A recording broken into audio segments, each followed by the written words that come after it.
Hello students, good morning. I am Vatika Sinha. Welcome to Vatika English classes. Today I am back with another video on my channel that has been taken from your Honeydew book class 8th. This is basically the second chapter of your book. Let's start this chapter. The tsunami. Tsunami का मतलब क्या होता है? आप लोगों को पता होगा सुनामी जो कि अर्थ के अंदर जो अर्थक्वेक आता है वो जब किसी ओशन के अंदर आए या फिर समुद्र जिसे कहते हैं उसके अंदर आए उसे हम लोग कहते हैं tsunami. A tsunami is a very large and powerful wave caused by earthquake under the sea. जो अर्थक्वेक हम लोग धरती पर महसूस करते हैं अगर वो सी में आए, ओशन में आए, तो उसे हम लोग सुनामी कहते हैं. On 26 December 2004, a tsunami hit Thailand and parts of India such as the Andaman and Nicobar Islands and the Tamil Nadu coast. Here are some stories of courage and survival. एक tsunami बहुत ज़्यादा important history में depicted हो गया है जो कि Thailand में आया था. बेसिकली वो थाईलैंड में आया था लेकिन इंडिया के कुछ पार्ट्स को वो बुरी तरह से प्रभावित किया था जो कि पार्ट्स से Andaman and Nicobar island, Tamil Nadu coast, इन सब में उसकी काफ़ी इफेक्ट आया था और काफ़ी नुकसान हुआ था. तो ये कहानी हम लोग पढ़ेंगे कुछ लोगों से के द्वारा जो कि करेज यानी साहस से सरवाइव कर गए, जीवित रह गए, उन लोगों के मुंह से बताई गई जो कहानी है उसे हम लोग देखेंगे. Did animals sense that a tsunami was coming? Some stories suggest that they did. बहुत लोग ऐसा मानते हैं और ऐसा एक्चुअली होता भी है. साइंटिफिकली प्रूवन है कि जो एनिमल्स होते हैं उनके पास सिक्स सेंस होते हैं और उन लोगों को सुनामी के बारे में पता चल जाता है या फिर जो भी डिजास्टरस नेचुरल कुछ होने वाला रहता है फेनोमेना तो उनको कुछ संकेत मिल जाता है. फर्स्ट पार्ट इसका देखते हैं. This stories are all from the Andaman and Nicobar archaeology. इसे अंडमान एंड निकोबार की जगह से लिया गया है और इसका मतलब आर्चियोपेलगे का मतलब होता है ग्रुप ऑफ आइलैंड्स जिसे कहते हैं. ठीक है. Ignatius was the manager of a cooperative society in Katchal. जो इग्निशियस था वो बेसिकली कोऑपरेटिव सोसाइटी में मैनेजर था. कोऑपरेटिव सोसाइटी का मतलब होता है एक ऐसी सोसाइटी जो लोगों के मदद के लिए, कोऑपरेशन के लिए चलाई जाती है. जैसे किसी को पैसे की ज़रूरत है, किसी को लोन की ज़रूरत है तो वो उस समय के लिए उसे दे देते हैं. तो उसमें वो मैनेजर था. His wife woke him up at 6 AM because she felt an earthquake. एक दिन की बात है, इग्निशियस की वाइफ उनको उठाती है सुबह में 6 बजे क्योंकि उन्हें अर्थक्वेक, वो खुद उठती हैं तो उन्हें अर्थक्वेक का कुछ लगता है कि कुछ झटका महसूस होता है.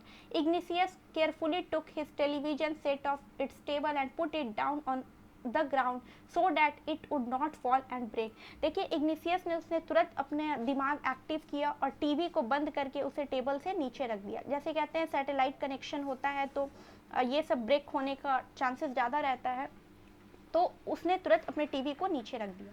Then the family rushed out of the house. और परिवार जल्दी से वहाँ से निकलकर दूसरी जगह जाने के लिए रेडी हो गए. कहा जाता है कि घरों में नहीं रहना चाहिए, खाली मैदान या खाली कोई जगह पर चले जाना चाहिए. जब अर्थक्वेक वगैरह आता है तो घर के गिरने के चांसेस ज़्यादा होते हैं. When the tremors stopped, they saw the sea rising. जब ट्रीमर्स का मतलब यहाँ पर हुआ कि जो अर्थ का वाइब्रेशन हो रहा था वो जब रुका तो उन लोगों ने देखा कि जो समुद्र की लहरें थी वो बहुत बढ़ गई थी. In the Chaayos and confusion two of his children caught hold of the hands of their mother's father and mother's brother and rushed in the opposite direction. chaos and confusion का मतलब एक ऐसा समय जहाँ पे समझ ना आ रहा हो क्या करें. तो क्या हुआ कि उनके कुछ जो बच्चे थे उनमें से दो बच्चों ने, एक बच्चे ने अपने मदर के फादर यानी नाना का हाथ और एक ने मदर के ब्रदर यानी अपने मामा का हाथ पकड़ा और दोनों अपोजिट डायरेक्शन में भागने लगे.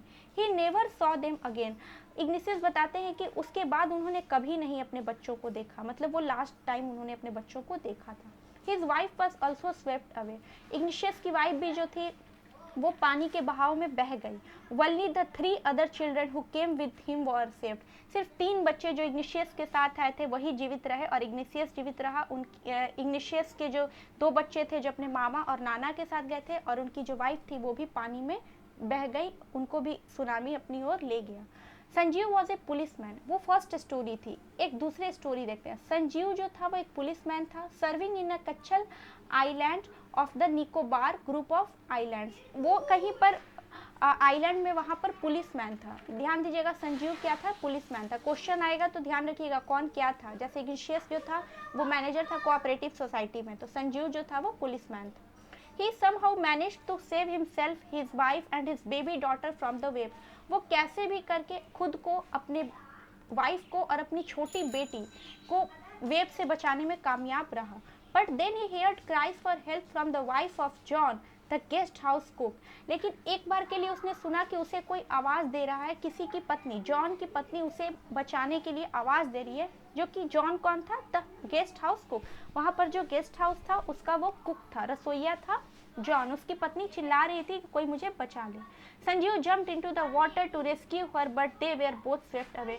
संजीव जो था वो पानी में कूद पड़ता है कि उसे बचा सके, रेस्क्यू कर सके, बचा सके जॉन की वाइफ को, बट दोनों लोग पानी के बहाव में बह गए। 13, ये सेकंड स्टोरी थी। अब तीसरी स्टोरी। 13-year-old मेघना was swept away along with her parents and 77 other people। ये एक 13 साल की लड़की की कहानी है, मेघना, जो कि पानी में बह गई। किसके साथ? अपने पेरेंट्स और 77 और लोगों के साथ। She spent 2 days floating in the sea holding on to a wooden door. 11 times she saw relief helicopters overhead but they did not see her। ये बहुत ही एक बात बताती है, इमोशनल यहाँ पर कुछ बता रही हैं कि 2 दिनों तक वो पानी में बहती रही, समुद्र में बहती रही, फ्लोट करती रही एक वुडन डोर के सहारे। जब घर किसी के ढह गए, बह गए पानी में, तो किसी के घर का जो दरवाजा है वो भी पानी में बह गया, तो एक वुडन डोर को पकड़ के 2 दिनों तक उस पर वो जान बचाती रही। 11 बार उसने खुद के ऊपर से हेलीकॉप्टर को जाते देखा। आप देखते होंगे हेलीकॉप्टर फूड सप्लाई करते हैं या रेस्क्यू टीम्स भेजते हैं, तो उसने देखा, लेकिन एक बार भी हेलीकॉप्टर के लोगों ने इसको नहीं देखा, इन्होंने देखा।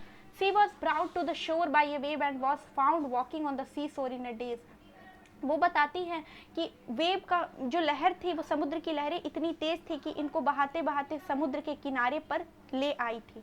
वो बिल्कुल बेहोश हो गई थी और उस तरह से उन्हें वापस समुद्र के किनारे पानी ने फेंक दिया था।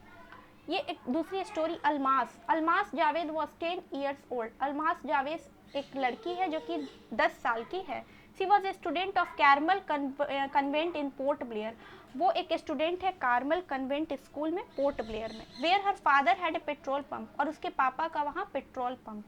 हर mother Rahila's home was in Nancowry island, और अलमास की मदर का नाम है रहीला, जो कि उनका घर, रहीला का जो घर है वो नैन कावरी आइलैंड में है, मतलब अलमास का नानी घर।